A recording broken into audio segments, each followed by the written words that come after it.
office hours, Louisiana Comeback 2.0. As I've said before, I am your official Louisiana Comeback 2.0 captain. So thank you for joining our call today.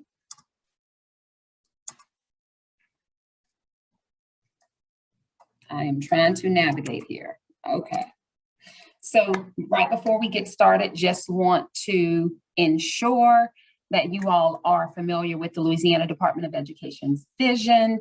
We definitely believe that every child can reach their full potential, no matter where they're from, how much money their family makes, or where they live. It is our complete vision, expectation that every child reach their potential.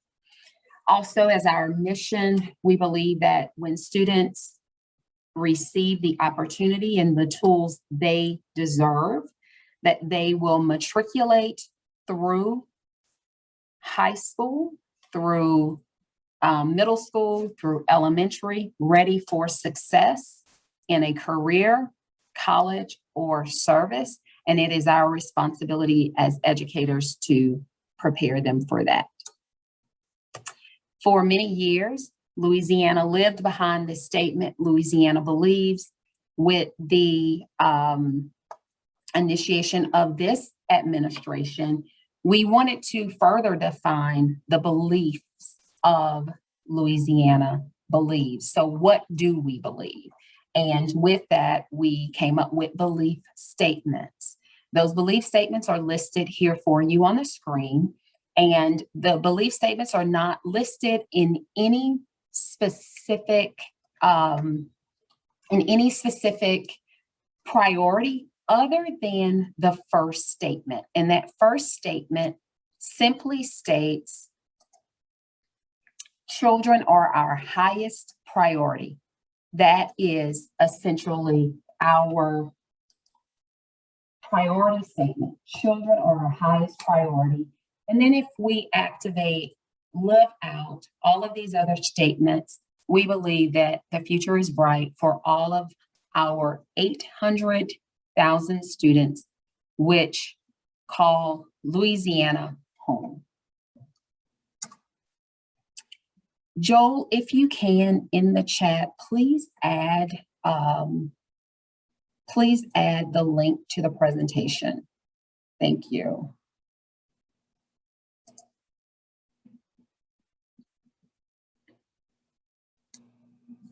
Thank you.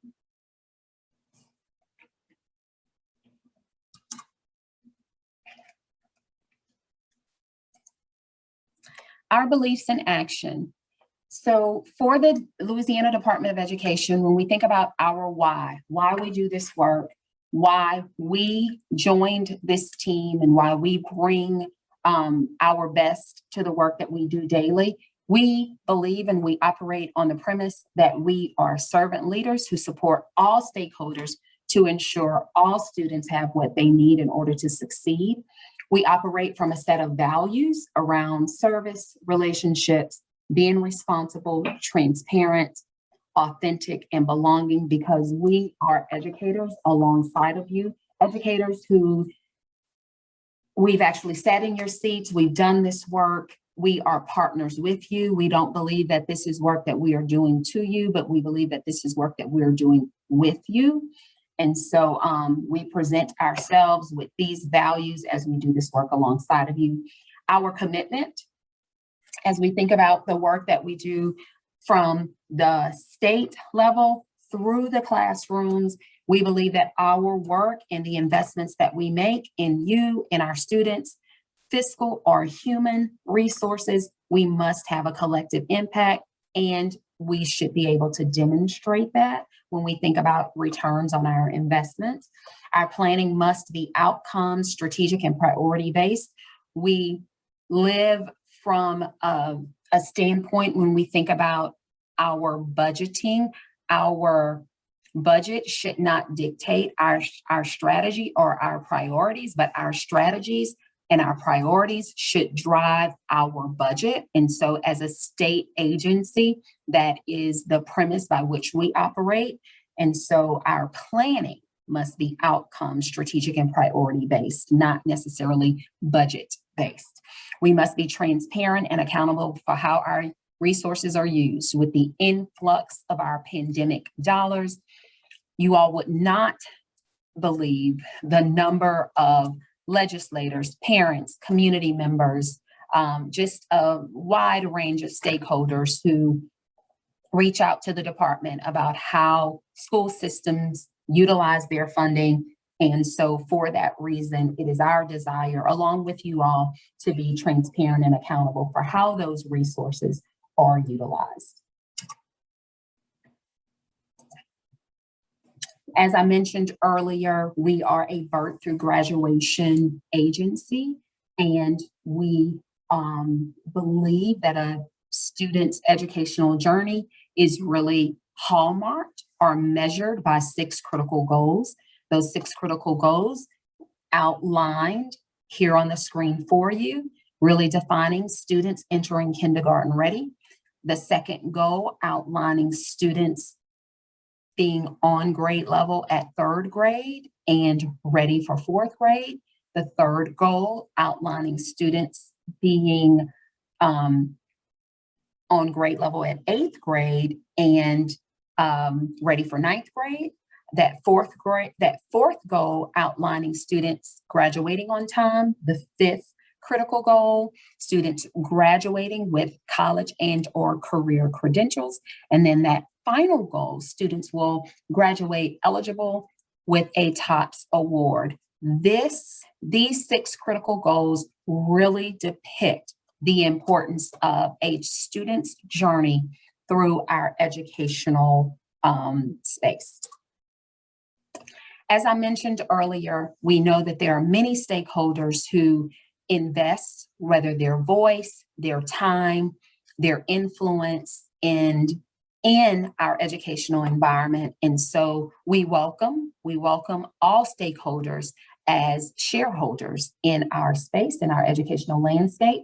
So many times we are responsive to our families, our communities, policymakers, and partners as they work alongside of us to do this work. And so we recognize that. We recognize that as we invest in the lives of students, that we are responsible to and accountable to not only our students, but all of our stakeholders as they help us shape the lives of students.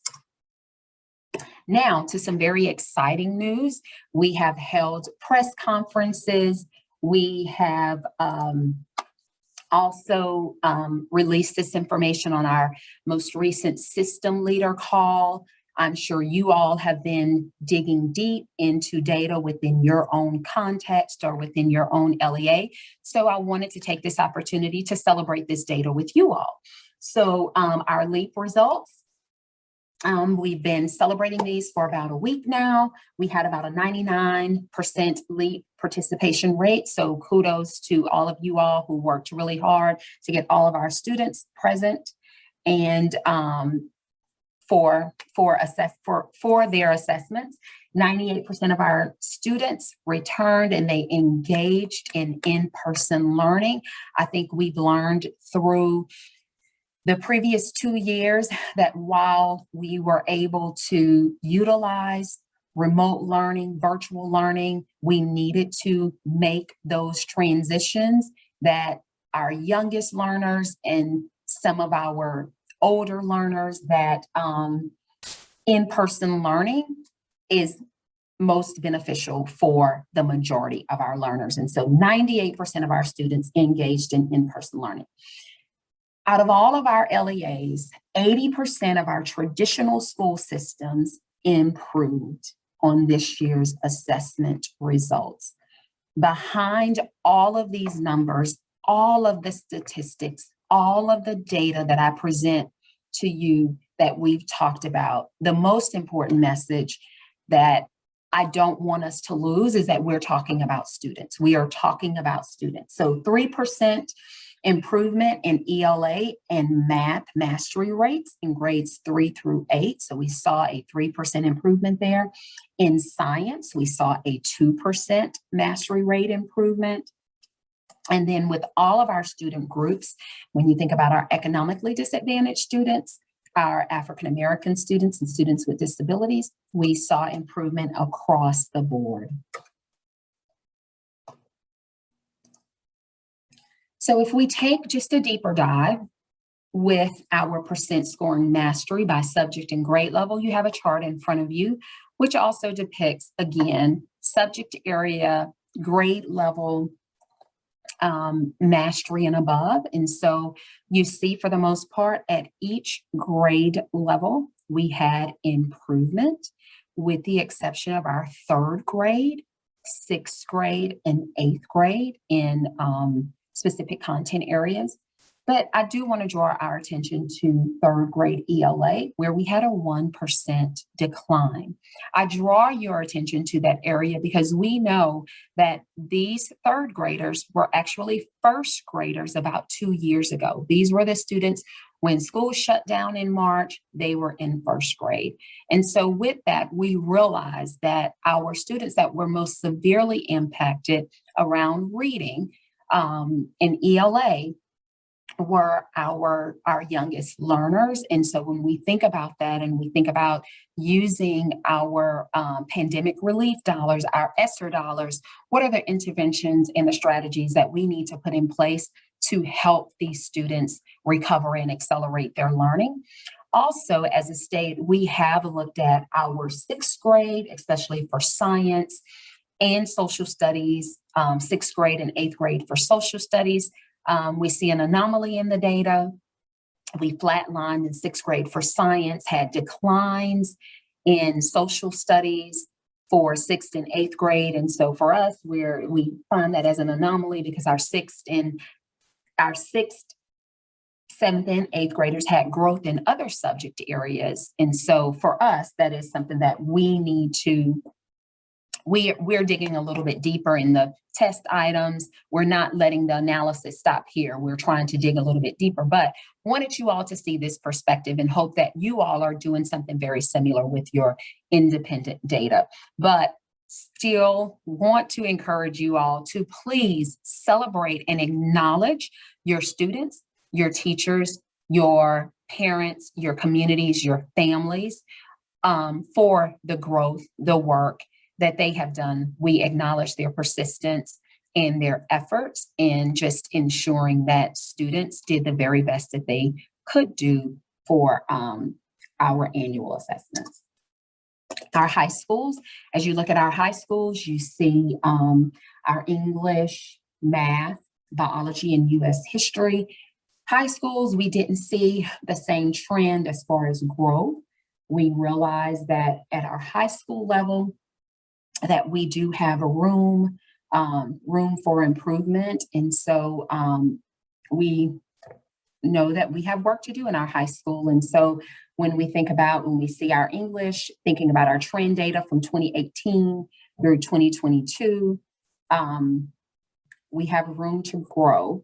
And so I hope that you all look at this data and again, distill it within your context to see where are opportunities for teaching and learning on your campus to be refined or reinforced. Also, let's take a look at those 6 critical goals at the state level. So when we look at the 6 critical goals at the state level, we are doing a comparison between 2020, 2021, 2022. At our K-Ready critical goal, we see a 2% increase, and we are using our DIBELS data to determine that. At our 4th grade ready, you see ELA and math, that 3% growth. 9th grade ready, ELA, we see a 3% growth. Also in math, graduating on time, we see a decline there. Career college credentials, we see a bit of an increase. And then for our other high school indicators, we see 66 to 66%, and then our average ACT, a bit of a decline. And so again, we know that we do need to give some attention to what's happening in high school, but definitely celebrate what's happening with our 3 through 8 students. We always start our conversation from a data-informed, student-driven place. I believe in being data-informed, but always student-driven. So behind this data, yes, we are talking about numbers, but more importantly, we are talking about students. So just want to level set here as we think about why we are talking about the data, why we are talking about students. With the pandemic, we received ESSER dollars from the federal government to ensure that LEAs could safely reopen and sustain safe operations of schools, as well as address any learning deficits from the pandemic. And states received funds in order to allocate those funds to LEAs, and you all were able to utilize those dollars and will continue to utilize those dollars to create academic wins for our students.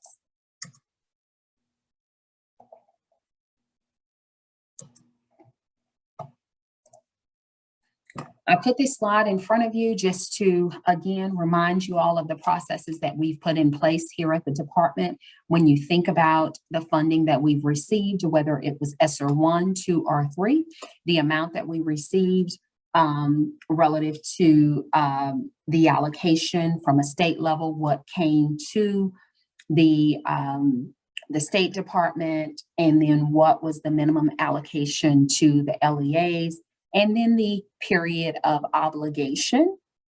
And then also, how did you access those funds and what application did you utilize to access those dollars? And so we are in August 2022, which means those ESSER dollars are getting ready to come to an end. ESSER 1 dollars are getting ready to come to an end. So with our Strong Start 2020, you should be right at the bottom of spending and utilizing all those funds. And we should be moving over to those ESSER 2 dollars, making sure we are spending down, utilizing those funds, and then keeping our eye on the spend down of our ESSER 3 dollars in our Achieve budget. So just like to level set and make sure you all have your eye on the mark.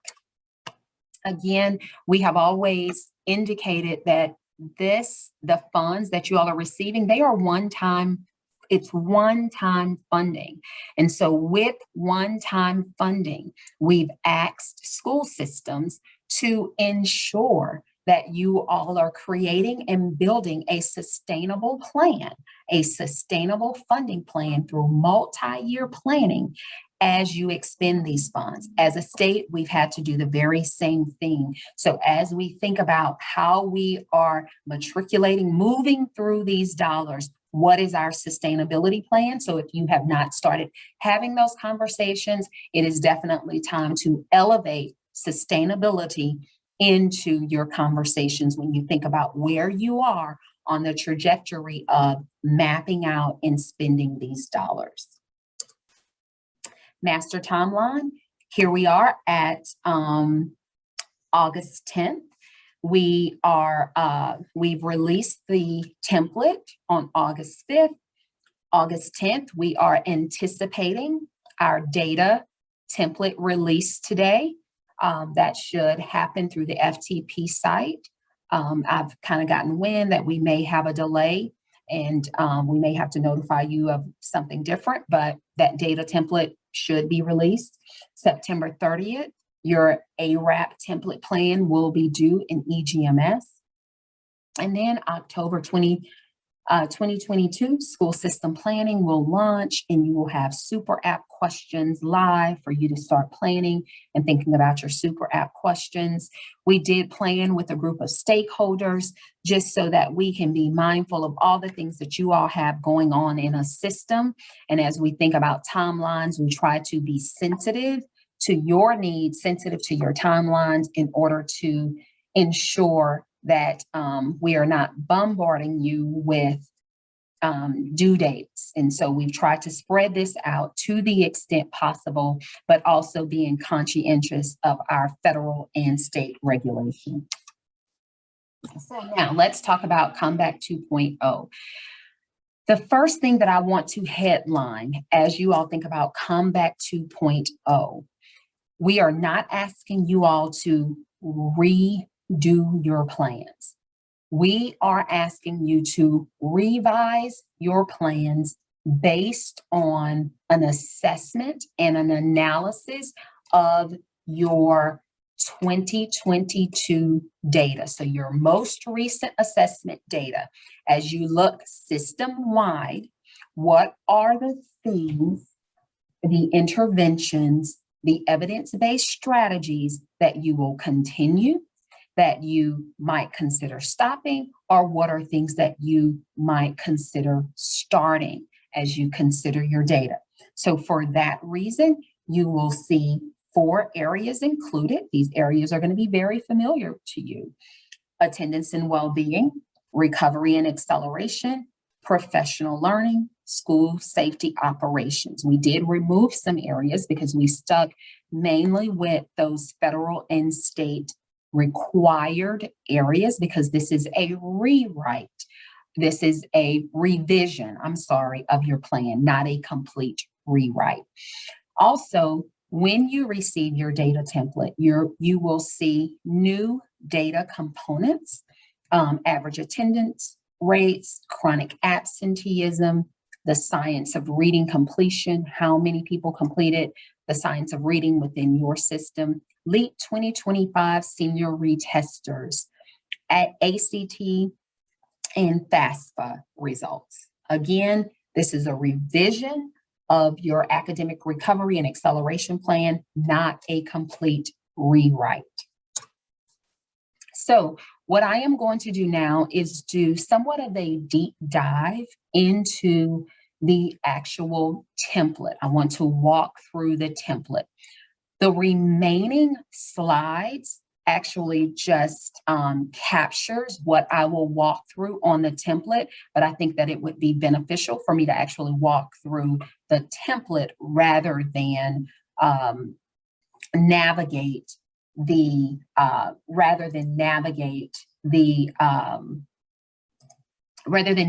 through the actual PowerPoint.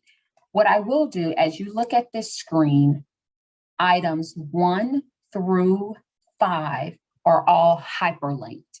And so if you have this PowerPoint and you click on the link, you will actually navigate to the specific place. The resources that you will actually utilize as guidance, you will need your previously approved plan, which you can get from LouisianaComeback.com. You will have access to your plan, or you can navigate to LouisianaComeback.com. You will receive via FTP your data template. You will have access to the Academic Recovery and Acceleration Plan template. I will go there in just a second, and we'll look through the rest of these resources.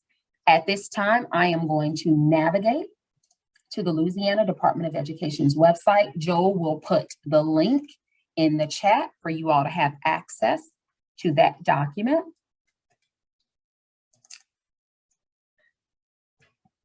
And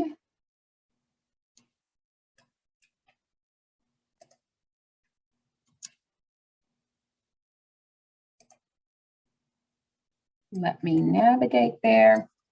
So if you are on the department's website, give me a quick thumbs up if you are seeing the Pandemic Relief Guidance and Resources Library. Someone can give me a thumbs up or check. Thank you, thank you, thank you. Great. So if you are on the department's website, you gonna go home. If you clicked on Pandemic Relief Funding Planning Guidance Resources, if you clicked on that document, new, you would actually navigate to the 2022 Recovery and Academic recovery plan here. And I'm going to click on this document. If I clicked on this document, or when I click on this document, you will actually see a Microsoft Word document open. Quick thumbs up if that's what you see, or a check. Great, thank you, thank you.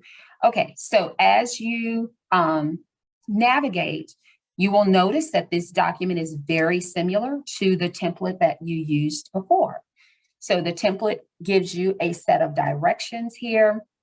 You will note all of your LEA information should be indicated here. A new section which is listed here is for you to enter grade level served.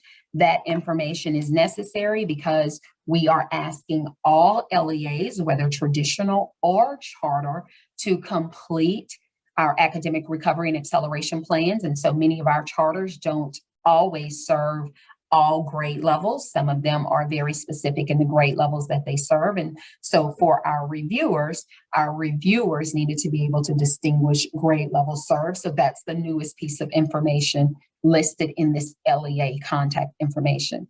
We've also listed a set of directions that will also assist not only our reviewers, but also you as our LEA leaders to continue completing your application. So thinking about, data must be used when you provide a narrative response to a key investment. If you are not using ESSER dollars, you should not complete a narrative for a specific key investment. Bullet 3, if you are providing a narrative response, you must include ESSER funding. This is a very important one. Bullet 4, all grade levels should be represented in your plan. That is a federal requirement. However, grades 4th through 8th data should be specifically referenced in the recovery and acceleration commitments section of the plan. That is a state requirement, better known as Act 294, which was passed in our not last legislative session, but the session before that. And if other is selected anywhere on your plan as an option, you must enter content to represent other. We have the needs assessment portion again. We know that we're not asking you to only utilize assessment data, but we are interested in all your data sources. We know as system leaders, you will use multiple data points to inform the interventions that you will use for your students. And so with that, we're asking you to determine or to check all that apply, all your data points that you are using to determine the needs of your students. You see here, we have other as options. And this is where we are asking you, if you select other, please enter text to spell out other. You will also have a list of assurances that will be completed in EGMS, but we're also asking you to acknowledge these assurances on this document. These assurances are very familiar to you. The 2 new assurances are your bottom 2. The last 2 assurances indicate the first of the last 2 speak to a federal requirement within our interim final rule from the U.S. Department of Education that says every 6 months, an LEA should review as appropriate and revise its plan during the ARP ESSER award. And so again, through September 30th, 2023, the federal government is asking that LEAs periodically review and or revise. Now, we've set up a process through the state whereas annually you all review and revise your plan. And so we've set up this process for you to review and revise your plan annually, but you also see the federal requirement here. And then we're also asking, as you revise your plan from a content standpoint, that you also adjust your budget to reflect any changes that you are making in the content of your plan. As I mentioned before, your commitment areas and your key investments will be the same. So you have attendance and well-being as a commitment area. You have attendance as a key investment, well-being as a key investment. You have guiding questions embedded within each key investment. I'll visit those key investments in just a second. One thing that I want to call out for you within each key investment, as we mentioned before, you will identify if you are using ESSER 2 or ESSER 3 funds. You will input that information here, and then where you have click or tap to enter narrative, to enter text, you will enter your narrative response. Also, because we realized in the review of your previous academic recovery and acceleration plans that there were many opportunities where LEAs copied and pasted content, we thought that it would be beneficial if we provided a space for LEAs to write joint or to write a narrative response to capture both attendance and well-being, or capture one commitment within by addressing one key investment. And so you see the darker shaded salmon colored box here, or peach colored box here, as an example of where you can write one response to address both key investments. What I'll do now is click on a guiding question document that's embedded here.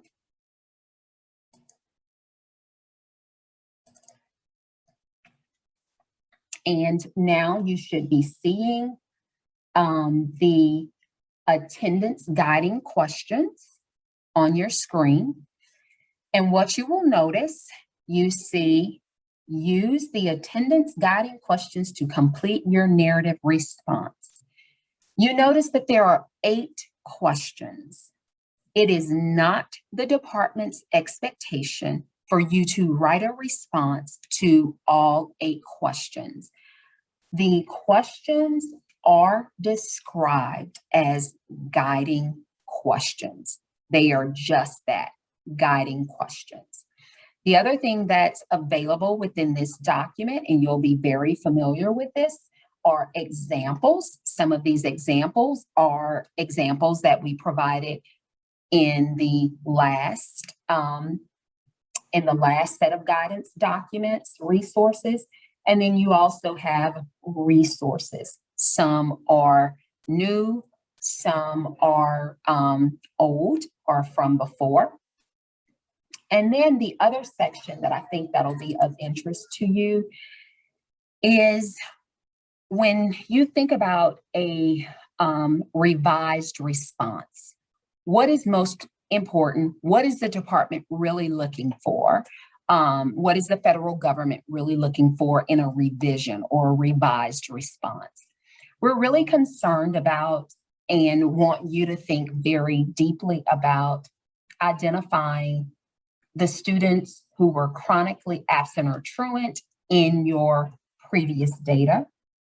What were the outcomes for those students who you provided supports for? What are anticipated outcomes for students who you will provide attendance supports for in the upcoming school year? What are the strategies or the evidence-based supports that you will use in the upcoming school year? And then what data or which data points are you using to make these decisions. So when we look for a response, those are the things that we will look for to determine, did you substantially respond to a revised narrative for us to determine how well you addressed the components of your academic recovery and acceleration plan. So just wanted to shift a little bit so that you could see the actual link within the questions. And so I'll continue moving forward. The largest component of this plan, of course, is around the recovery and acceleration commitment. And you see a little note within this section. In this section, it says LEAs must complete a minimum of 2 recovery and acceleration key investments for this plan to be approved. How will the LEA provide expanded support for students who did not score mastery or above on the statewide assessment? All areas outlined in Act 294 should be addressed. And so before, we stated that our academic recovery and acceleration plan meets both federal and state requirements. This section, your recovery and acceleration section, specifically meets the state mandate aligned with Act 294. Within this area, you are asked to focus on grades 4th through 8th, specifically those students who are not scoring mastery. That aligns again with Act 294. So we are asking you not to select every key investment, but to at least complete a minimum of 2 in order for a plan to be approved. Complete at least a minimum of 2. Why did we select 2? For one thing, what we noticed in our review of the previous plans, many of these key investments are redundant. And we noticed many LEAs copying and pasting the content because the data for the most part is the same. You're going to use the same data. And many of the strategies can be used throughout each one of the key investments. And so for that reason, we did include a section to where 2 key investments can be utilized within one narrative response, or can be responded within one narrative response. So again, we realize that there's overlap with some of these. There's some things for targeted learning support. You can use some of the same evidence-based strategies for before and after school programs, and extended instructional time could be utilized for targeted learning support. And so we realize that there's some similarity between many of these key investments, and so wanted to provide opportunity for systems to have some flexibility in how they completed this task. One area that I will point out, and I think it's worth going to individual student plans for success. I will open this section and navigate to this section. If you notice use the individual student plans for success guiding questions to complete your narrative response, question number 6 must be included in the narrative response if data is available. How will the system provide supports to schools to improve student achievement on LEAP 2025 for those rising seniors who have not passed LEAP 2025 assessments? So if you have seniors who fall in this category, we as a state, we are asking you to create a plan for those students. Create a plan for those students. So wanted to call that out. So back to this section. Now I'll move on to commitment, professional learning, and development. This area is going to be very familiar to you. You're going to see school improvement best practices. You're going to see literacy professional development. Again, you have your set of guiding questions. You also have your space where if you decide to write them as one narrative response, you can do that here. And you will also make sure that you are allocating those resources and then also adding your total funding commitment in this section. This part is going to also be very familiar to you, the school safety and operations component. Here, you're adding your updated website to demonstrate that you are following any updated CDC guidance that you have added in your school reopening plan. We're asking you to include your URL address for any LEA documents that you have uploaded.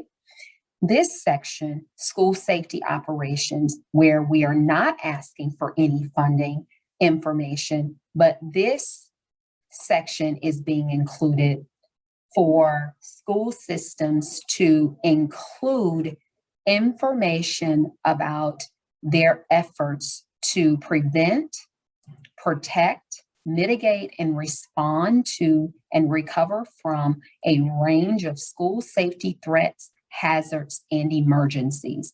So what is the plan at a very high level that you have in place to ensure students have safe, supportive learning environments where threats, hazards, or emergencies can be prevented? And you have a set of guiding questions, examples, and resources.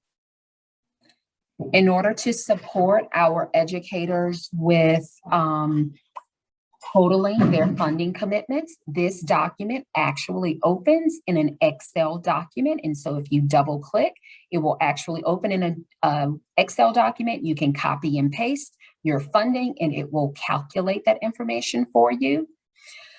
Last but not least, we ask you to recheck your plans to ensure that you have followed these directions to ensure that finally you have an approved ARAP plan. You may also have an approved plan with contingencies based on your reviewer's feedback, or you may have an opportunity to have a consultation with LDOE if you need a little bit more support than just reviewers' feedback. So I did a very deep dive for you on the actual plan in template so that when you get ready to complete the template, you have some pretty comprehensive information around how to use that template. What I'll do for you now is go through the other resources listed. And let me navigate there.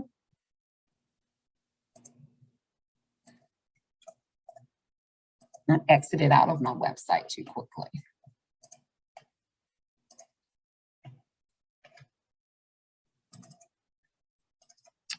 The other document that I think that is very important to you is I showed you that every document, every key investment, there's a link to your questions for each key investment. We also have a running document. Hopefully you can see that.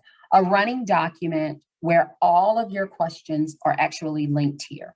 That document for each commitment will have like one example of a sample response. That information is listed here.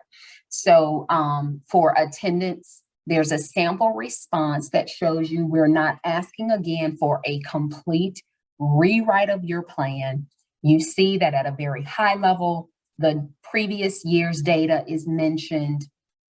You also see a high level overview of the attendance data or the strategy used. You see at a very high level information provided about what new strategy will potentially be used. And then in the last sentence, you see a reference to by 15% of the number of students identified as truant, by 10%, we will reduce the number of students. We will track our progress by mid-year and adjust our goals accordingly. So again, this information is located for you in that pandemic relief, in the pandemic relief library right here, where you can go and see examples. There are other examples on there, I believe, in professional learning and also before and after school programs. Another document that is just a resource for you is the checklist document.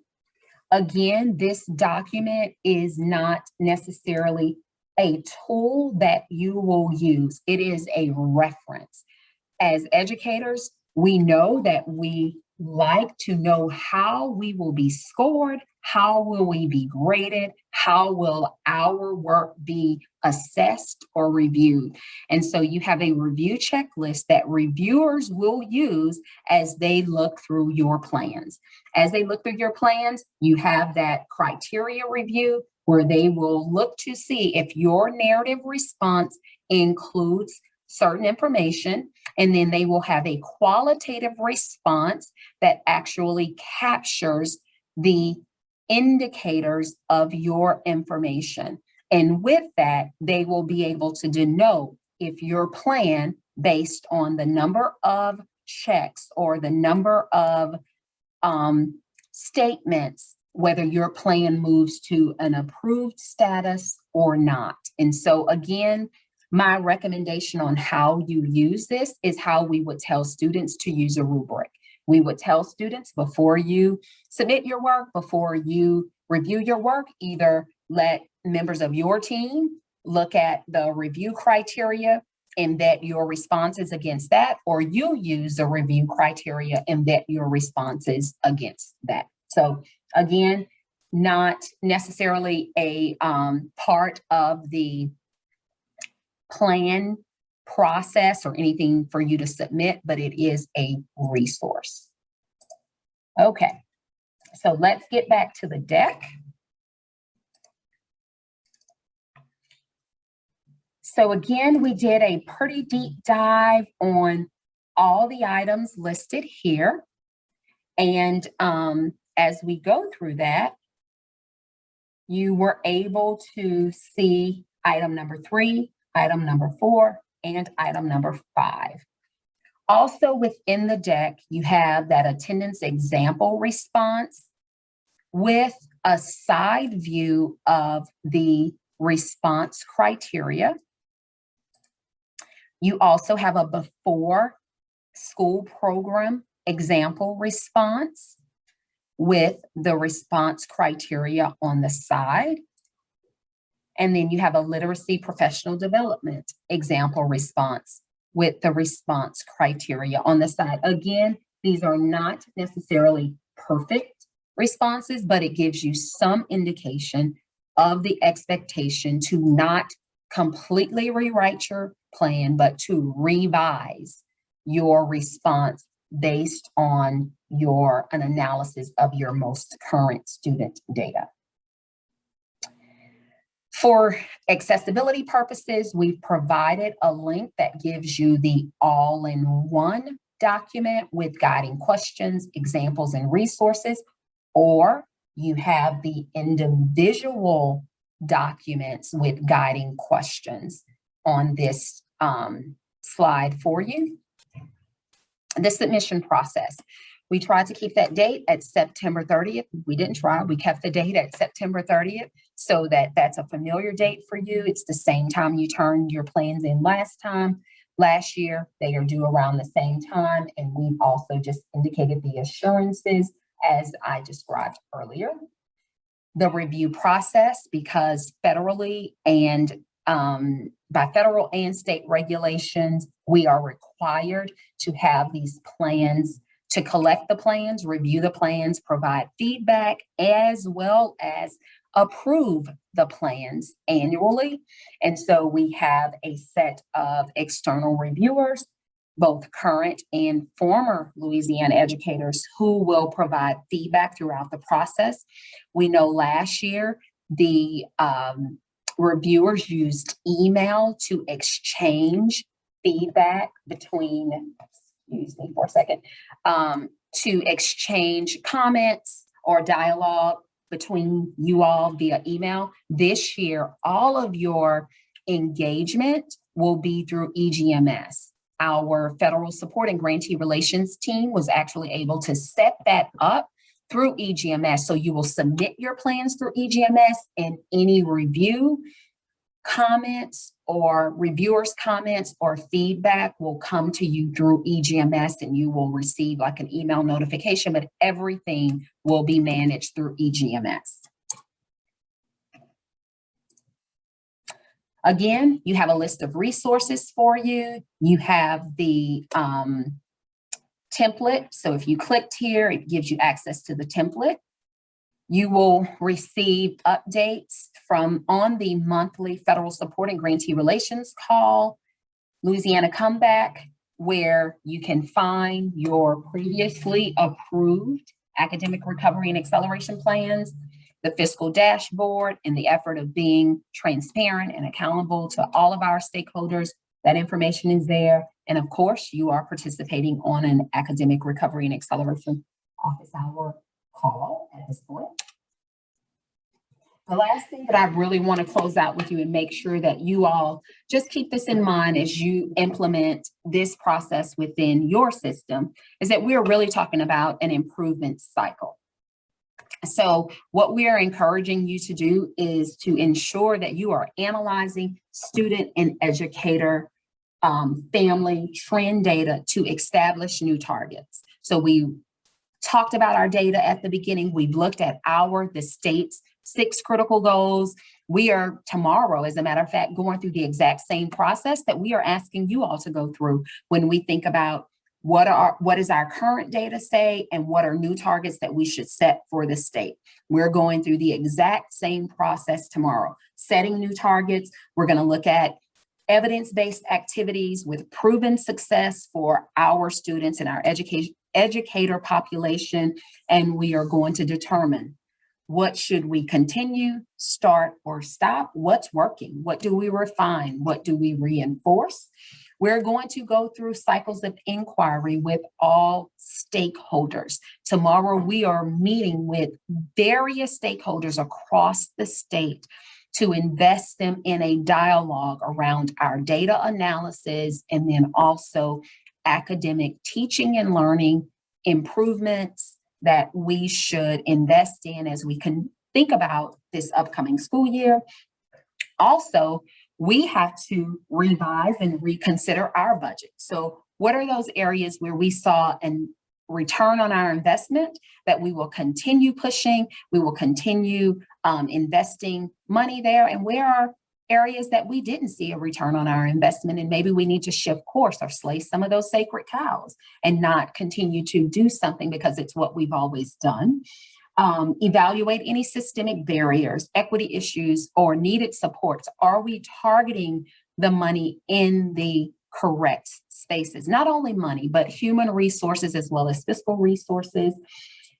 We encourage you all, such as we are not doing this work in silos. Again, as I said, tomorrow we are engaging with multiple stakeholders across the state to have cross-functional strategy teams to accelerate improvement for all of our students. We're also establishing what we call key performance indicators to progress monitor our data. And we're going to share and report our data, our processes quarterly at the BESSY meeting and also with educators. And then we're going to celebrate. How are we doing? How are our students doing? How are our educators doing? And we'll repeat the cycle, establish new targets, and reset where appropriate. So That's been our presentation for Louisiana Comeback 2.0. If you have questions, I will be on the call for the remainder of our time together. If I do not get to answer your question, please feel free to email ldoe.grantshelpdesk@la.gov. Please put academic recovery plan in the subject, and that question will be directed to me. At this time, you can either unmute, raise your hand to ask a question, or place a question in the chat. I will remain on the call for the remainder of our time together to see if there are any questions. If you do not have any questions, I will not share any additional content, but I will remain on the call. You are dismissed.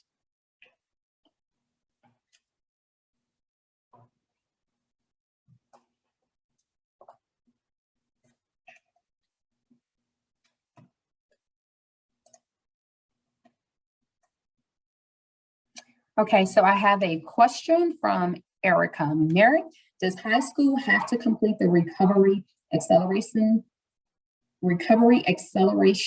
section since Act 294 focused on elementary grades? High school does not have to complete that section, with the exception if you have high schoolers who fall in that senior retester section, so that individual plan section. If you have data for students at high school who needs to retest on LEAP, we are asking you to create a plan for students in that section. But since that area focuses on 4th through 8th grade specifically, all of those other sections, you do not have to do that for 9th grade. It is a best practice. It is recommended, but it is not mandatory because that section focuses on Act 294. Thank you for the question.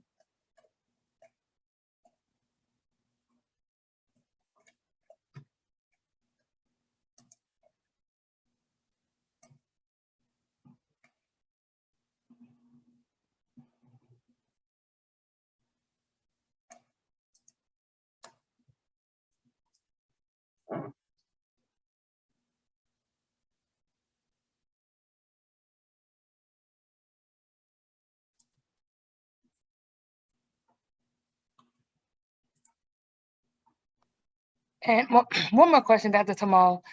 Yes. I know that this is a revised plan, so pretty much your expectation is that we use our plan that we wrote last year, copy and paste what we're going to continue to use, and just revise. We do have to complete the template, but it is okay to copy and paste our information from last year's approved plan and then revise it accordingly with the new indicators on this plan. Is that correct?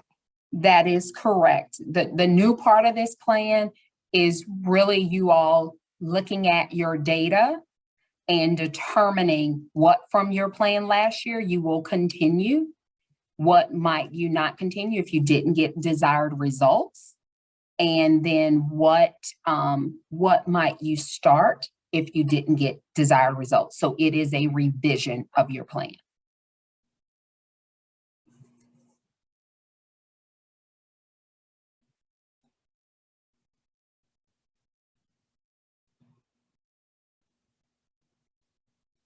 So if I were you, I would have my 2021 plan open and my 2022 plan, like they would be right in front of me as I completed the plan, right on my desktop. Like I'm looking at both of them and I'm saying, yep, and this is my data. This worked and we're going to continue, and I'm copying and pasting, but what does my data say? So it is meant to be a simplified process for you. Brenda, I thought I saw Brenda. Brenda, your hand was raised. Brenda Cozy, I think. Can you unmute?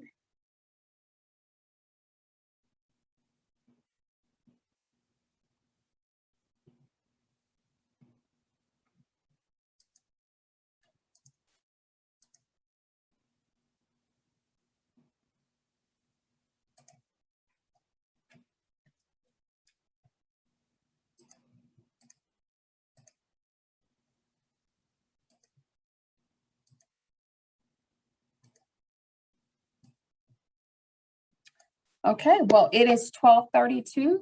I am going to go ahead and end the call.